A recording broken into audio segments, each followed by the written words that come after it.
Talk to me about the importance of fits in this business at that point that's evolving versus what your role was in the business and in the relationship. Oh, absolutely. It was absolutely incredible because we were, well, I had my bit, which was terribly important, was to get fabulous pattern cutting. So I was on to that. So we started a workroom where the pattern cutters were very, because then you could get the lovely shapes and so on. And then, for instance, in the shop, was packed. You know, you could move.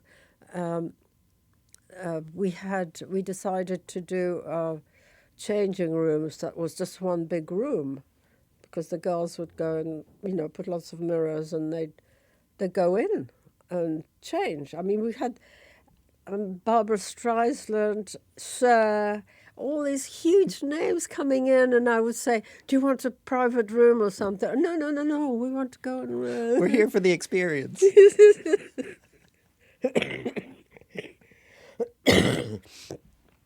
So, no, it was frightening, terrifyingly and also then Fitz and I had to post the stuff too, because we didn't have any staff. There was no kind of staff, shop people, shop girls at that time. So we had suddenly the very young ones, because I don't want all these old bags, These young ones started coming in and wanting jobs. And we had one very posh girl, Sarah Plunkett. I'm just going to be talking to her now. And we had these two beautiful blondes that came in who wanted jobs. So Fitz said, "No, I only want one.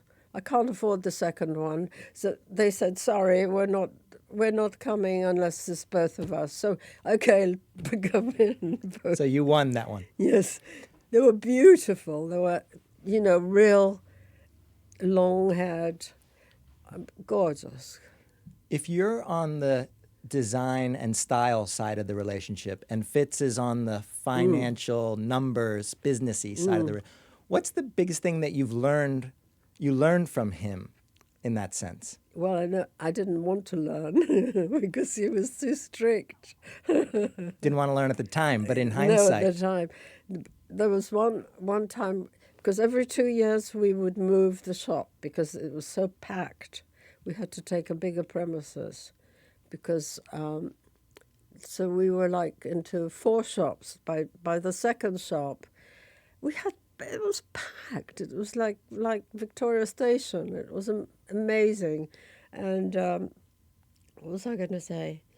There was so much to find the fabrics, and because we wanted special colors, and we managed to do that and found the reps who would come, and we got the stuff dyed up specially for us. And he had a really good new way of working where he would just not that he's ever done clothes or anything, but we would get all the fabrics, all the various fabrics dyed up to the 10 colors or 16 colors, and have them sitting there, and then do the styles once the fabric, because the whole thing is you've got to have the fabric to get it in fast.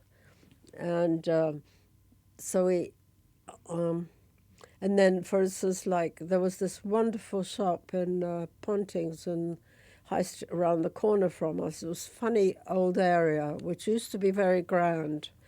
And the man who ran the fabric department came to see us, and he said, "Listen, come and see all the stock I've got." But he had all this incredible 30s stuff, 30s crepe de chines of prints, and like a room like this full of incredible stuff. So we lived on that for a while, and then the people up north would say, "Listen, I can take. There's a guy that we used to be our fabric designer. I can get him out of. He's not working anymore, and we'll get him to copy all the fabric the base, not the prints. But and he came out of retirement, and they started making the fabrics, and I mean, you've no idea, it was packed.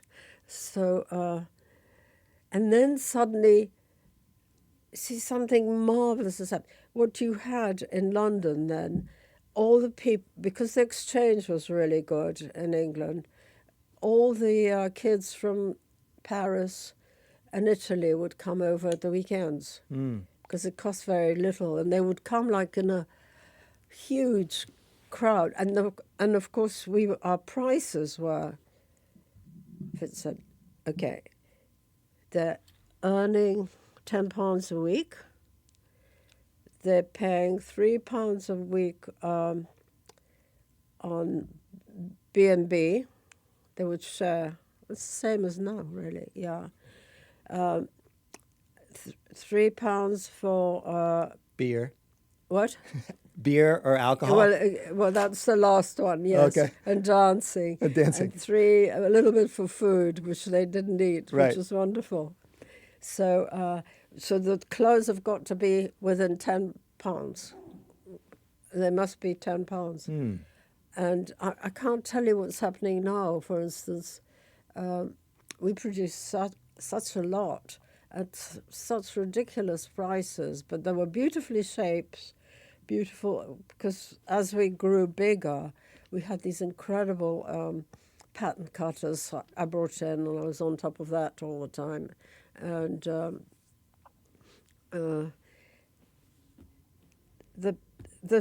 clothes that were like £3, $3.50 or something, are now going for like $500-600. That's.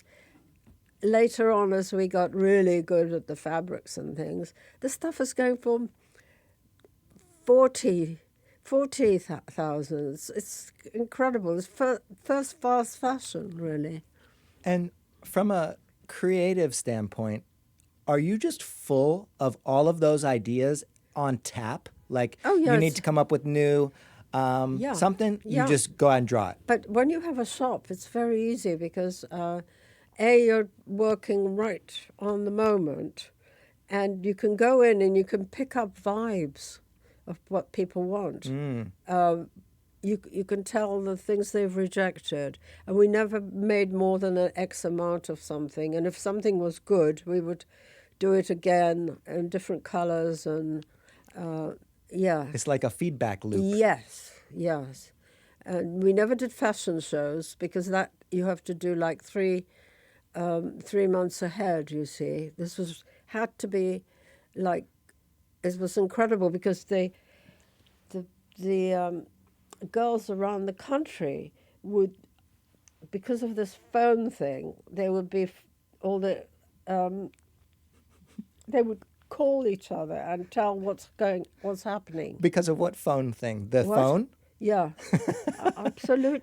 Yeah, Changed it, everything. absolutely. And I mean, we would come into the shop sometimes, and there would be like 20 girls sitting there waiting for a blouse that somebody told them it was coming in. And Fitz and I said, "Come on, let's get out of here. They're going to kill us."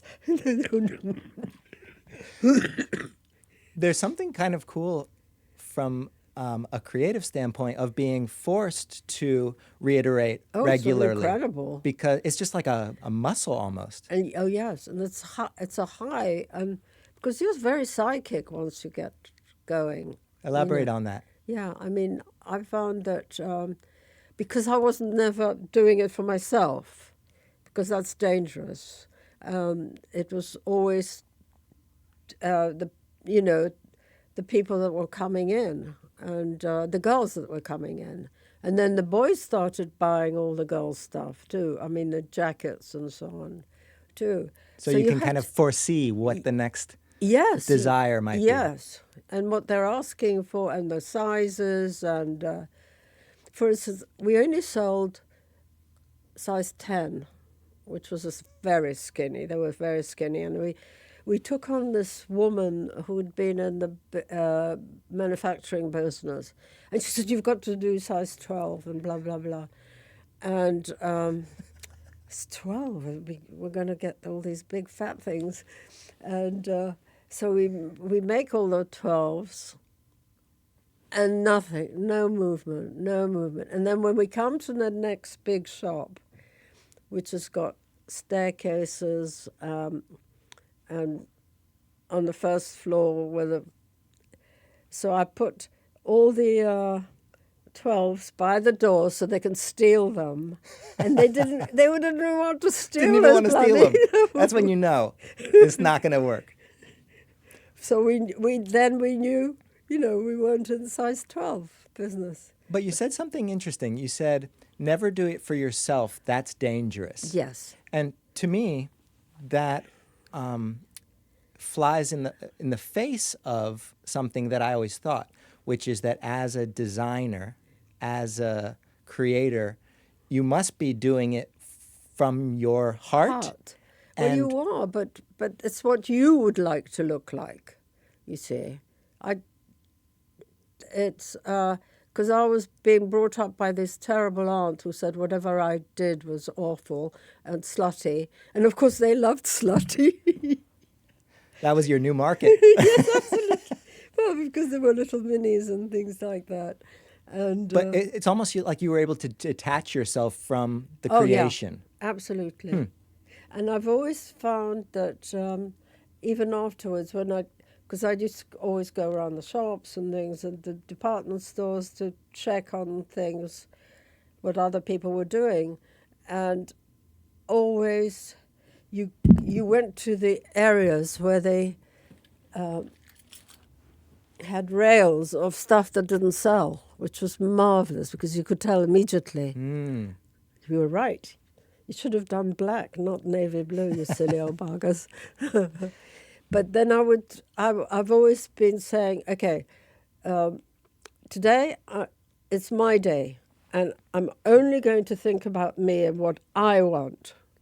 Very boring, black, blah, blah, blah. And there'd be other days I would be like,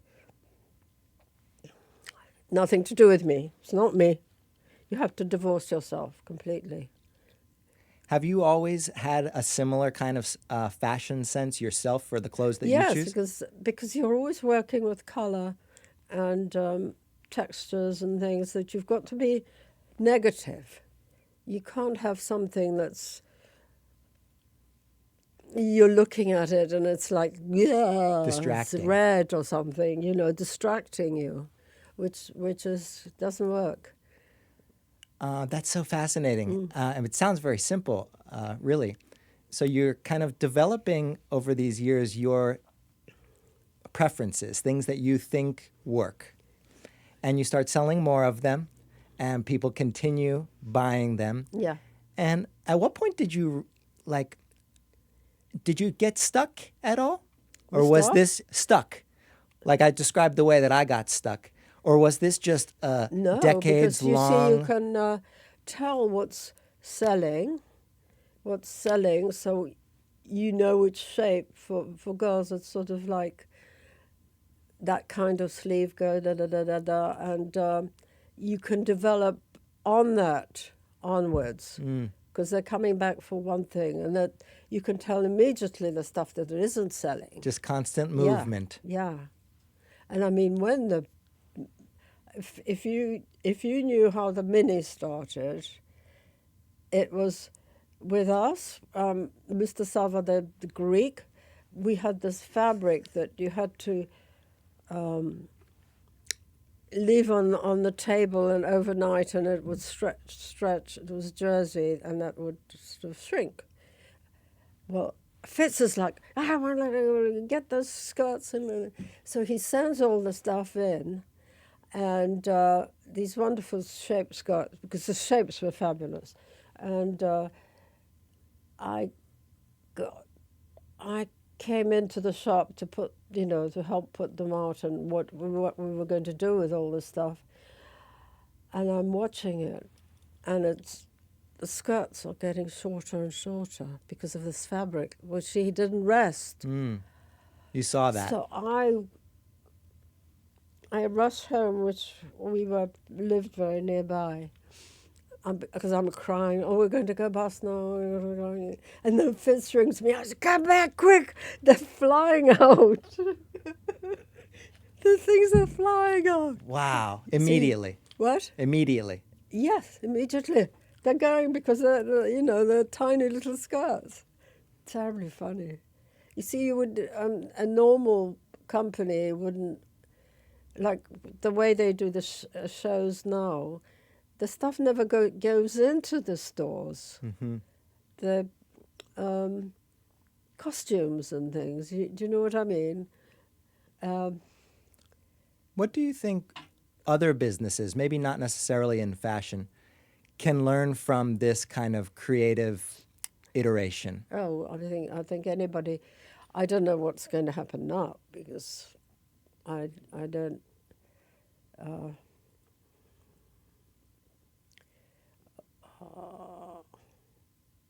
It's everything's so expensive.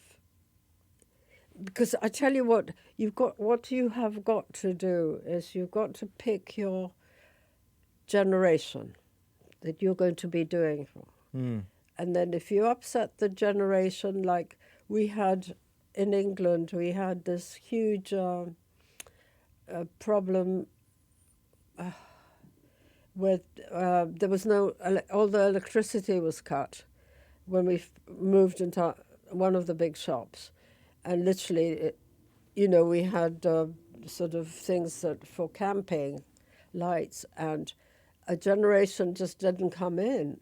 And when they came back in, they were buying, always had jeans in there, sort of sexy jeans. Suddenly the jeans are going, and before, no way. It was a completely different generation coming in, different thinking. So if you were going into any business now, you would be looking at what is My our generation? Yeah. You don't want to do the young because they're just in these kind of things. What these kind of things? Well, jersey,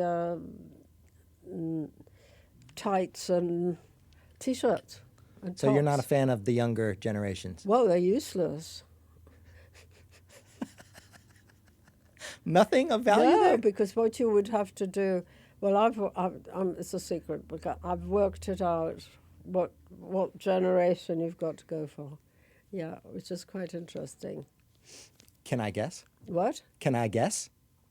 Yeah, no, what you have to do is, well, there was a terrible moment where everybody was terribly fat. That was the young ones, which was useless. I mean, it was terrible. Thank God all the shows are now like, like Kardashians, where they've cut away half of the Yep. and boobs and things like that. But it's a different generation now. It's not that one because they're not interested. They're into sneakers and jersey stuff, which is easy because it's a one pattern only. The way you're describing that, to me, sounds almost like a demographic as opposed to a generation, because there are definitely people that are that age that are into different styles. So I'm curious, are you going to reveal the big generation with me? Well, what you do is, what was I going to say? People don't realize a generation is 6 years. They think it's 8 or 9 years. Well, 6 years is very fast. Especially now. Yeah. Faster. Boom. Yeah. That they still think they don't understand. Because there was another thing. When we started doing cosmetics, because I wanted cosmetics, because we got the clothes and they're buying the tights and they're buying the shoes and they're buying everything, got to have the face. So we go down to a huge factory that Revlon was using. I want a sepia lipstick, a brown lipstick, sort of honey-colored thing. We've got a huge counter and no cosmetics. And I usually went with 2-3 of my assistants from the shop. And we get there, and there's this huge long table from here to there, full of these men sitting in suits and all dressed up. And what do you want? Did you get the sense that, oh, I'm about to disrupt something? What? Did you get the feeling like, terrible. I'm about to disrupt something I here? get my piece of chocolate out, and I said, I want a lipstick like this. Because you had people of color. What? You had women of color who needed it. Oh, yeah, as well. Oh, that's another story. And then they all said, oh, no, this is terrible, blah, blah, blah, blah, blah. I said, I'm buying, excuse me, hello. We had terrible trouble like that. Because they treated you like you were working for Revlon and wanted. So then they said, okay, we're going to send your piece of chocolate to the girls in the. We're going to break up the chocolate and What? we're going to give each a piece of the chocolate Yeah. so they have the color. Send it to the girls in their, where they mix all the colors and things in the back. And it was just so funny. So they came through? Did they create the color? 10 minutes later, the girls come right in. This is fantastic. Because these guys have no clue. Right. Absolutely no clue. And they said, this is fabulous. We want it. So we were in the cosmetic business. That was the move into the cosmetic business. Yeah. So the more the grown-ups were, of the business people, were anti it, you knew you were on the right thing. That's an which is amazing interesting. concept. The moment someone is anti it, you may be on to the right thing. Yeah, absolutely. Your ears should perk up. What? You should be paying attention because that's a clue Yeah. that you're going down the right path. Oh, yeah, no. But you have to experience it yourself. Right. And then you can, Bottle it. For instance, I had this thing, I've always had a thing about shoes because my feet are so big, except for Audrey Hepburn, who's got bigger feet than me. And I kept, when we went home, I kept saying to Fitz, I've got to have these boots, got to have boots. Oh, he said, I can't. Look, just leave me alone. I can't. We've got stuck with shoes because you have to have so many sizes, you see. No, you can't. So eventually he said, oh, okay, we'll order 100 pairs because it was nothing for us. And they flew out in one day. Just We got tried them it. in. You just tried. And he said he would never, ever interfere with my brain thing Wow. going. That was pretty Yeah, cool. Yeah. From a relationship, you're like, thank you. Don't forget it. And he had another thing he did. He was terribly funny because he's very clever. He's just watching what horrors I'm getting myself into. Because we developed our own fabrics and things and dyed them up, we could never afford to buy all these amazing. The reps would come in and with these amazing evening fabrics with gold threads and from Italy. They were too expensive for us. And so I was just stuck buying a sample length of everything as a reference of everything. So in my office, I have a wall, this twice the size of that wall there, Okay. full of Samples. rolls of fabric. I mean, like 20 yards of everything from about 2 years or something. And then Fitz comes in one day and he says, listen, I want to tell you something. See that corner there? He said, that is a new Rolls Royce for you. See that thing there over there? That lot there? It's a trip to America. And he just went, okay, I get you. But was there a compromise that you needed to make, or was he just No, motivating I was you? hoarding the stuff. I was hoarding it, and it was like buying stuff you couldn't afford. For stuff you wouldn't use it. You wouldn't be able to use it. So then we started couture, and they didn't know what couture was. No, What does couture mean? that means it's like what they're losing now, actually. It's a very expensive, more expensive clothes. But then with couture, they want it fitted for them, and it's another business. We were mass. You've got to get it out. You know, something is selling, and it's got to get out, and you're producing more and more. It's very exciting, actually. Do you still feel that excited Oh, yeah. every day? Well, I mean, not about fashion now. What gets you excited now? Well, Instagram. I was not expecting you to say that. What? I was not expecting you to say that. Instagram. What's your Everything. Instagram activity like? All the time, absolutely. Whatever's moving forward and how people are thinking, and obviously it's being the things I'm thinking is being sent to me. I've just gathered that. You just gathered that. Yes. You were like, wait a minute. Stop it. An artificial intelligence algorithm Yeah. is determining. Exactly. So what did you do about that? No, I want to know what they think, I need, and then... But this is actually something that I've been mulling over lately.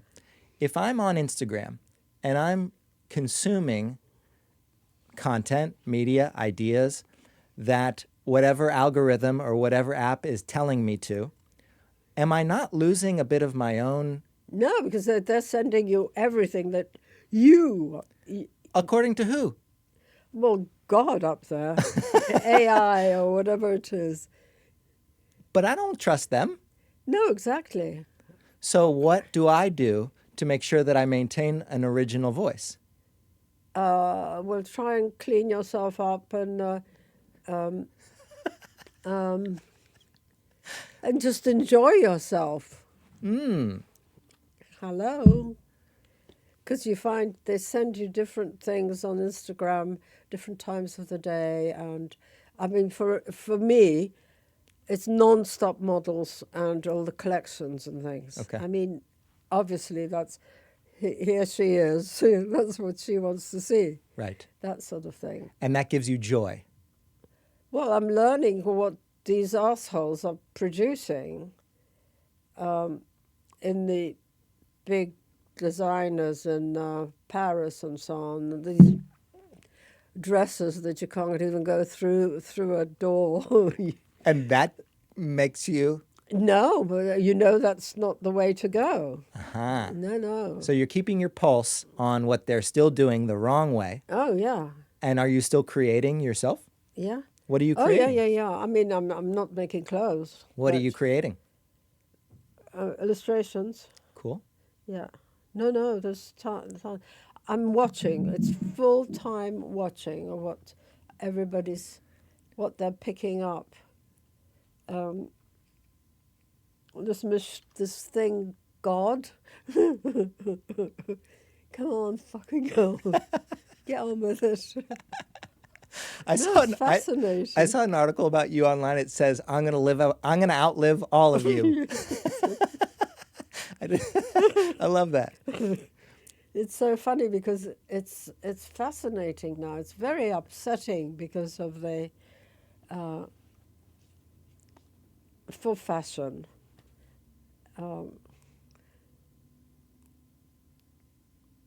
Because it's all, why?